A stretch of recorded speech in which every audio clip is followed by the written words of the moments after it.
अब बात करते हैं पृथ्वी की गोलाकारता की। इसका वर्णन भी ऋग्वेद के श्लोक में है। पश्चिम से पहले भारतीय वेदों ने गुरुत्वाकर्षण का पता लगाया था। पृथ्वी और सूर्य के बीच की दूरी, सोलर सिस्टम या सौर मंडल के प्रमाण। अब हम बात करेंगे ग्रहण के बारे में, जिसका वर्णन है ऋग्वेद के श्लोक में। आज के युग को वैज्ञानिक युग कहा जाता है। आए दिन कोई ना कोई खोज हो रही है।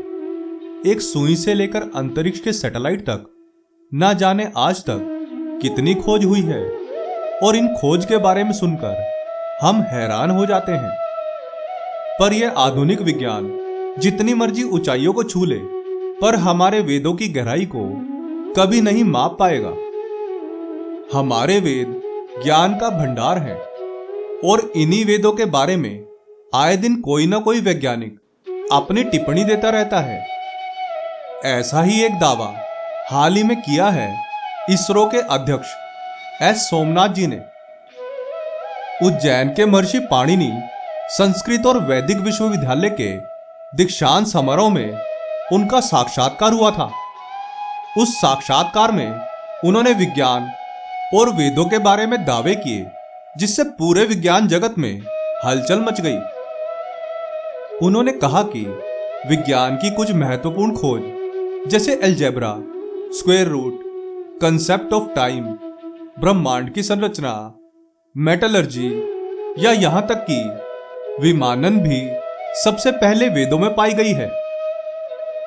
उनके अनुसार इन सभी खोज का मूल हमारे वेदों में है, जो कि बाद में यहां से पश्चिमी देशों में गया था।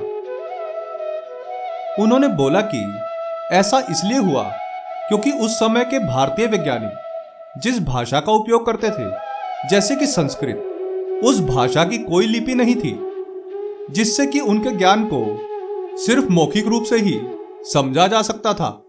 उसका कोई लिखित प्रमाण नहीं था। वे लोग केवल ज्ञान को सुनते थे या याद रखते थे। बहुत समय बाद लोगों ने संस्कृत भाषा में देवनागरी लिपि का प्रयोग करना शुरू किया। यह ज्ञान समुद्र के रास्ते अरब दुनिया तक पहुंचा, और वहां से यूरोप, और उसके बाद यह पश्चिम दुनिया तक पहुंचा। इसके बाद पश्चिमी दुनिया के वैज्ञानिकों ने इसे अपने खोज के रूप में सबके सामने पेश किया। पर ऐसा मानना है कि सभी खोजों की जड़ हमारे वेदों से ही ली गई है।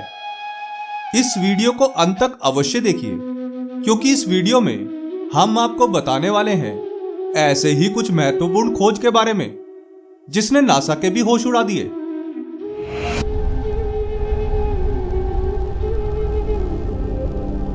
प्रणाम मित्रों, ज्ञान और वैराग्य चैनल में आपका बहुत स्वागत है। यदि आपने अभी तक हमारे चैनल को सब्सक्राइब नहीं किया तो जल्दी से कर लें, और वीडियो को लाइक करना ना भूलें। तो आइए शुरू करते हैं आज का यह वीडियो। सन 1900 में स्वामी विवेकानंद जी ने कहा था, हमें और उन सभी को जो जानना चाहते हैं, ऐसा लगता है कि आधुनिक विज्ञान के निष्कर्ष वही निष्कर्ष हैं जिस पर वेदांत युगों पहले पहुंचा था। केवल आधुनिक विज्ञान में वे पदार्थ की भाषा में लिखे गए हैं। तो सरल शब्दों में समझाएं तो यही मतलब है कि आधुनिक विज्ञान की जिन खोजों का श्रेय हम पश्चिमी वैज्ञानिकों को देते हैं, असल में वो हमारे वेदों से ही ली गई है। बस उन्हें उनके द्वारा शब्दों में लिखा गया है। हमारे वेद सिर्फ वेद नहीं, ज्ञान का भंडार है। सिर्फ जरूरत है तो उनके गहन अध्ययन का। बहुत सी वैज्ञानिक खोज हैं जो हमें वेदों से मिल जाएगी। उन्हीं में से कुछ खोज का वर्णन आज हम अपनी इस वीडियो में करेंगे, और इस बात का प्रमाण भी देंगे कि यह खोज कहीं और से नहीं बल्कि हमारे वेदों से ही ली गई है। तो सबसे पहले हम बात करेंगे गुरुत्वाकर्षण की। पश्चिम से पहले भारतीय वेदों ने गुरुत्वाकर्षण का पता लगाया था। फिर भी न्यूटन को इस बात का श्रेय प्राप्त है। इसका वर्णन है ऋग्वेद के श्लोक में। इस श्लोक के अनुसार सभी ग्रह स्थिर रहते हैं, क्योंकि जैसे जैसे वे आकर्षण के कारण सूर्य के निकट आते हैं, उनकी निकट आने की गति आनुपातिक रूप से बढ़ती जाती है। इसकी वैज्ञानिक परिभाषा के अनुसार गुरुत्वाकर्षण बल वह आकर्षण बल है जिससे दो वस्तुएं एक दूसरे की ओर आकर्षित होती हैं। जब पत्थर का एक टुकड़ा स्वतंत्र रूप से पृथ्वी पर गिरता है तो पृथ्वी तथा पत्थर का टुकड़ा दोनों एक दूसरे को आकर्षित करते हैं। तो इस बात से साफ जाहिर है कि गुरुत्वाकर्षण का पता हमें हजारों साल पहले ही लग गया था। अब हम बात करेंगे ग्रहण के बारे में, जिसका वर्णन है ऋग्वेद के श्लोक में। तो इस श्लोक के अनुसार, हे सूर्य, जब आप किसी एक ऐसे से अवरुद्ध हो जाते हैं जिसे आपने अपना प्रकाश उपहार में दिया है, तो पृथ्वी अंधेरे में भ्रमित हो जाती है।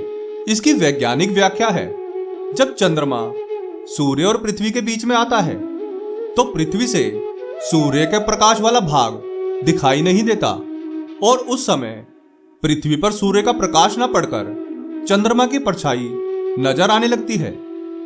इसी स्थिति को सूर्य ग्रहण कहा जाता है। चंद्रमा पृथ्वी के चारों ओर एक कक्षा में परिक्रमा करता है और उसी समय पृथ्वी भी सूर्य की परिक्रमा करती है। तो इस श्लोक से यह भी साबित हो जाता है। अब हम बात करते हैं चंद्रमा की रोशनी की, जिसका वर्णन है ऋग्वेद के श्लोक में। इस श्लोक के अनुसार गतिशील चंद्रमा को सदैव सूर्य से प्रकाश की किरण प्राप्त होती है। इसकी वैज्ञानिक व्याख्या के अनुसार सूर्य की किरणें चंद्रमा की सतह पर पड़कर परावर्तित होती हैं और इस कारण चंद्रमा चमकता हुआ प्रतीत होता है। चंद्रमा पृथ्वी की परिक्रमा करता है, इसलिए उसका आधा ही भाग दिखाई देता है। चंद्रमा पर वातावरण नहीं है, इसलिए सूर्य की किरणों का काफी प्रभाव वहां पड़ता है। यह बात भी वेदों द्वारा साबित हो चुकी है। अब बात करते हैं पृथ्वी की गोलाकारता की। इसका वर्णन भी ऋग्वेद के श्लोक में है, जिसके अनुसार पृथ्वी का आकार चपटा गोलाकार जैसा है। इस बात का प्रमाण हमें मार्कंडेय पुराण के श्लोक में भी मिलता है। इस श्लोक के अनुसार पृथ्वी ध्रुवों पर चपटी है।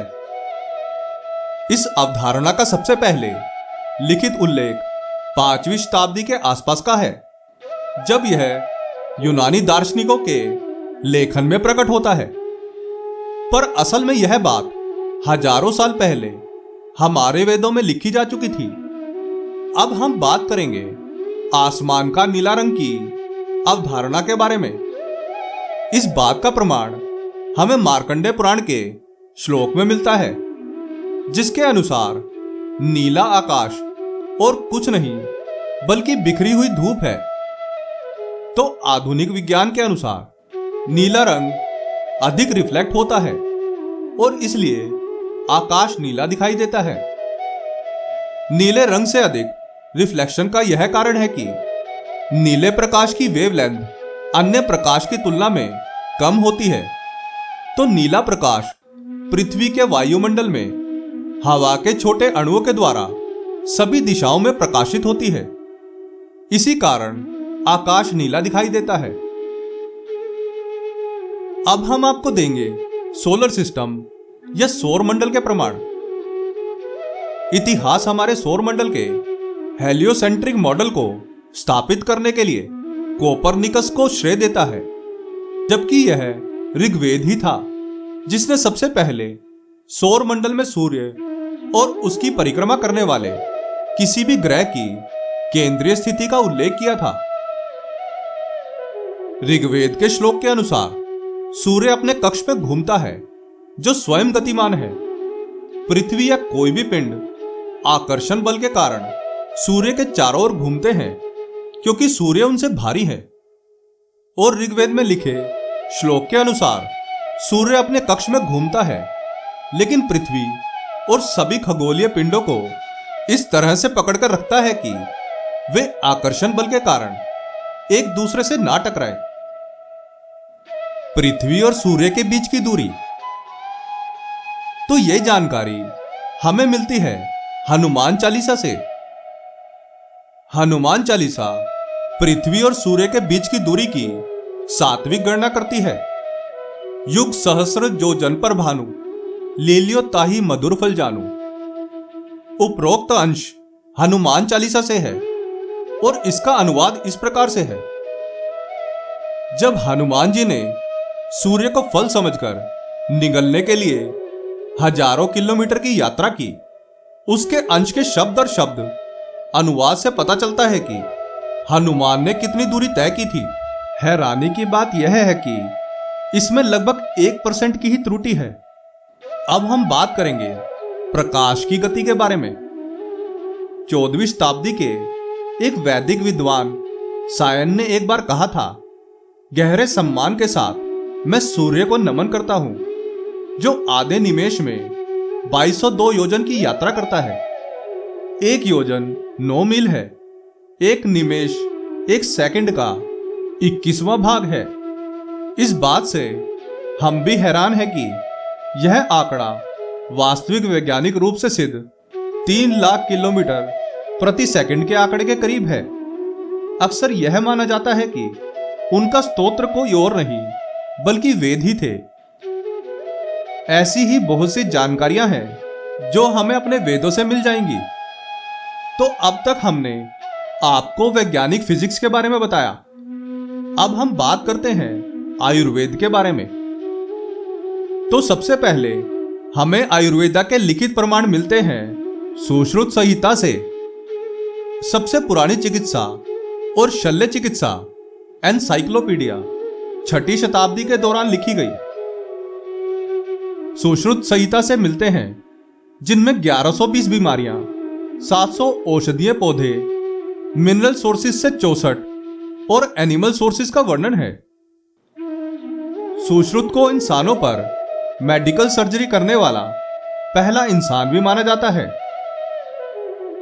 पुस्तक में ब्रह्म विज्ञान, मानव शरीर रचना विज्ञान के साथ साथ आजकल की जानी मानी टेक्निक्स जैसे वेन डिसेक्शन के बारे में भी पता चलता है। किसी जीवित व्यक्ति के मानव दांत निकालने की सबसे पुरानी लिखित जानकारी, जो कि 9000 वर्ष पहले की ऑर्थोपेडिक सर्जरी, जो कि मेहरगढ़ में पाई गई थी। दूसरा है cloning. Cloning, test tube baby और सरोगेट मदर की अवधारणा हमें महाभारत से मिलती है। यह बात आप सबको पता है कि महाभारत में गांधारी के 100 पुत्र थे, लेकिन उनके 100 बच्चों को जन्म देने के पीछे की वैज्ञानिक व्याख्या किसी को भी नहीं पता। प्रत्येक कौरव की रचना एक ही ब्रह्म को 100 भागों में डिवाइड करके और हर भाग को एक अलग कंटेनर में विकास करवाकर की गई थी। यह आज क्लोनिंग प्रक्रिया के समान ही है। कर्ण का जन्म जो अपनी पसंद के पुरुषों से अपनाई गई विशेषताओं से हुआ था, वर्तमान टेस्ट ट्यूब बेबी अवधारणा से भी काफी समानता रखता है। इन सभी खोज से पता चलता है कि हमारे वेदों में विज्ञान के ऐसे बहुत से राज छुपे हैं। पर दुख इस बात का है कि पश्चिमी वैज्ञानिक इस बात का श्रेय ले चुके हैं। अब तो आप सभी को ज्ञात हो ही गया होगा कि हमारे वेदों में ही आधुनिक विज्ञान का हर राज छुपा है। यदि आपको यह वीडियो अच्छी लगी हो तो वीडियो को लाइक करके हमें प्रोत्साहित जरूर करें। आशा करते हैं कि हमारी प्रस्तुति आपको काफी पसंद आई होगी। आपसे अनुरोध है कि आप इस वीडियो को ज्यादा से ज्यादा लोगों तक पहुंचाने के लिए लाइक, शेयर और सब्सक्राइब करें। धन्यवाद।